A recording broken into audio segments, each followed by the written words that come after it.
So ayun, good evening mga kalodi. Doon ako tayo kanina ng booking. Nasa Taytay tayo kanina sa Taytay Rizal.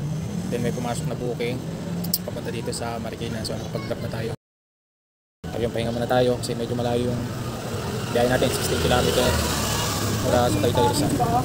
So pahinga muna natin yung motor. Tapos habang nagpapahinga, kain muna tayo mga idol kasi may baon ako dito.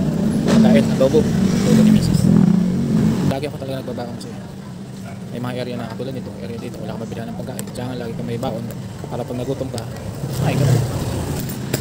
Kaya sa mga kapwa nating MC Taxi dyan, lagi tayo magbaon ng pagkain sa tubig. Para kung mapunta tayo sa lugar na wala kang mabilhan, at least may dalang pagkain para makakain ka. Huwag tayo magpalipas ng gutom o natin pabayaan natin sarili kasi yan ang puhunan natin sa sarili natin. Puro lang tayo bakbak, puro tayo biyahe tapos hindi tayo kumakain. Para saan tayo kakain mo kung magkakasakit ka lang, diba? So make sure na pag nagutom ka may kakainin ka sa daan. Hindi yung titiisin mo lang tapos bibiyahin mo lang. Hindi yung maganda para sa katawan mo. No, kain tayo mga idol. Ulam po at adobong manok.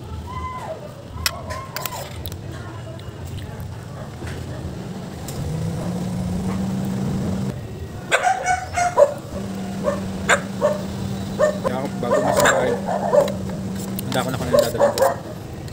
Dalang kanin o ulam, dadala ko ng mga tinapay o biskwit.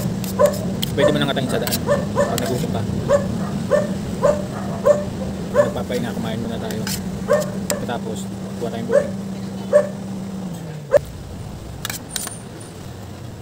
Isa pa nga pala, pag uwi natin sa bahay mga idol, sa mga kapwa nating MC Taxi Rider dyan, pag na huwag kayo magbabasa ng kamay, pagpapunas na kayo, ay magpapasok kayo ng towel, punasan yung katawan nyo kasi pagod yung kamay natin sa biyahe.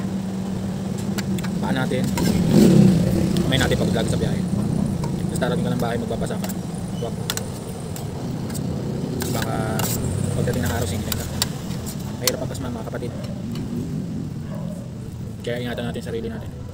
So pag uwi mo ng bahay, nakangati ka, nagpapunas ka na lang, wala kang makasama sa bahay, tulog mo na lang, pahinga ka, tulog mo. Kulang 1 oras, 2 oras para mawala yung pagod na kami.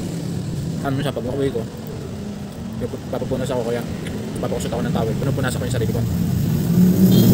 Iniwasan ko talaga basahin yung kamay. Ay mahirap din mag-MC Taxi kasi pagod yung kamay mo, kakapiga, kakapihit ng silinyador, tapos uulan, pasmado. Kaya ako pag naulan, hassle, may pa umuwi ka na kasi kakasakit ka talaga. Kaya maunang ko ng tubig, malaki. Pag umalis ako sa magang, gabi ito. Ay pag umalis ako sa tanghali, yan, hanggang gabi, nabot yung tubig.